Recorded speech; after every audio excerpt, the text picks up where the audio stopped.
നമസ്കാരം. മറ്റൊരു വീഡിയോയിലേക്ക് ഏവർക്കും സ്വാഗതം. ഇന്ന് നമ്മൾ നടത്തിയ ഒരു സുദീർഘമായ യാത്രയെക്കുറിച്ചുള്ള വളരെ ചെറിയ ഒരു വിവരണമാണ് നമ്മളെ വീഡിയോയിൽ കൊടുക്കുന്നത്. Nilambur Nadukani Churam, Gudalur, Mudumalai tiger reserve, Bandipur tiger reserve, Gundlupet, പിന്നെ അടുത്ത സൂര്യകാന്തി പാടങ്ങൾ, മസിനഗുഡി വഴി ഊട്ടി. മസിനഗുഡി വഴി ഊട്ടി എന്ന് പറഞ്ഞു കഴിഞ്ഞാൽ അടിപൊളി യാത്രയായിരുന്നു. പിന്നെ അവിടുന്ന് നമ്മൾ കോയമ്പത്തൂർ, പാലക്കാട്, തൃശ്ശൂർ അങ്ങനെ നടത്തിയ മനോഹരമായ യാത്രയിൽ നമ്മൾ കണ്ടത് ഒരുപാട് വന്യമൃഗങ്ങളും അതുപോലെ തന്നെ പ്രകൃതി ഒരുക്കിയ അത്ഭുത കാഴ്ചകളുമായിരുന്നു. ഓരോ പ്രദേശത്തു നിന്നും നമുക്ക് കണ്ണും ജപിക്കുന്ന മനോഹരമായ കാഴ്ചകളാണ് ലഭിച്ചത്. പല കാഴ്ചകളും നമുക്ക് ഒപ്പിയെടുക്കാനോ നിങ്ങളിൽ എത്തിക്കാനോ സാധിച്ചില്ല. കാരണം യാത്രയിലുടനീളം സുദീർഘമായി ഈ സംഭാഷണങ്ങളിൽ ഏർപ്പെടുകയും അതുപോലെ പാട്ട് പാടുകയും ഒക്കെ ചെയ്തതിനാൽ പലപ്പോഴും നമുക്ക് വളരെ മനോഹരമായി വീഡിയോ ചിത്രീകരിച്ച് നിങ്ങളിലേക്ക് എത്തിക്കാൻ സാധിച്ചില്ല എന്നത് ഒരു യാഥാർത്ഥ്യം തന്നെയാണ്. എന്നിരുന്നാലും നമുക്ക് ആ കാഴ്ചയിൽ യാത്രയിൽ ഉണ്ടായ അനുഭവങ്ങളും അതോടൊപ്പം നമ്മൾ കണ്ട കാഴ്ചകളും നമ്മൾ എടുത്ത കുറച്ച് വീഡിയോസും കോർത്ത് ഇണക്കിക്കൊണ്ടുള്ള ഒരു ചെറിയൊരു വീഡിയോയുടെ അവതരണമാണ് ഇപ്പോൾ നിങ്ങൾ കണ്ടുകൊണ്ടിരിക്കുന്നത്.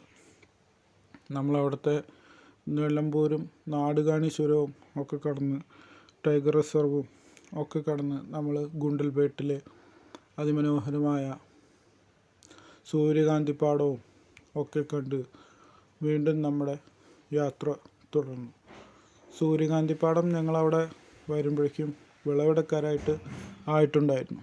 അതുകൊണ്ടൊക്കെ തന്നെയാണ് പൂക്കളെല്ലാം വാടിയ നിലയിലായിരുന്നു. എന്തായാലും നട്ടുച്ചയ്ക്ക് നമ്മൾ ആ മനോഹരമായ ദൃശ്യം കൂടി കാണുകയും അത് നമുക്ക് വീഡിയോയിൽ പകർത്താൻ സാധിക്കുകയും ചെയ്തു. അതോടൊപ്പം തന്നെ അവിടുത്തെ കാഴ്ചകളും മനോഹരമായിരുന്നു. പല സിനിമ, സീരിയൽ ഷൂട്ടിങ് അതുപോലെ പാട്ട് സീനുകളൊക്കെ ഷൂട്ട് ചെയ്യുന്ന ഒരു സ്ഥലം കൂടിയാണ് നമ്മുടെ ഈ സൂര്യകാന്തി പാടങ്ങൾ.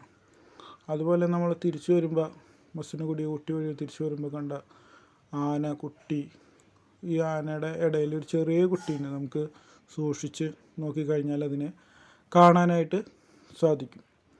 അതുപോലത്തെ അവിടുത്തെ കാഴ്ചകൾ, അതുപോലത്തെ അവിടുത്തെ വൈൽഡ് ആയിട്ടുള്ള ബൈസൺ, അവിടുത്തെ കാട്ടുപോത്ത്, ഇതിനൊക്കെ കാണാനും അവയെ അടുത്ത് കണ്ട് അറിയാനും ഈ യാത്ര വളരെയധികം എന്നെ സഹായിച്ചു. കണ്ട കാട്ടുപോത്തിൻ്റെ ഒരു കൂട്ടം തന്നെ നമുക്ക് ഇവിടെ കാണാനായിട്ട് സാധിച്ചു. ഞാൻ, നിതിന്, പ്രിൻസ് മാഷ്, ഷീൻ ചേട്ടൻ, ഞങ്ങൾ 4 പേരാണ് യാത്ര തുടങ്ങിയത്. ഇടയ്ക്ക് ചെറിയ ചാറ്റൽ മഴ ഉണ്ടായിരുന്നു.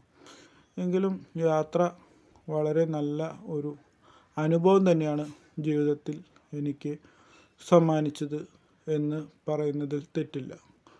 വീണ്ടും നമ്മൾ യാത്ര തുടരുകയാണ്. പുത്തൻ വീഡിയോകളും പുതിയ കാഴ്ചകളും പുതിയ കാഴ്ചപ്പാടുകളും യാത്രാ അനുഭവങ്ങളുമായി നമുക്ക് വീണ്ടും കണ്ടുമുട്ടാം. അതുവരേക്കും ബൈ.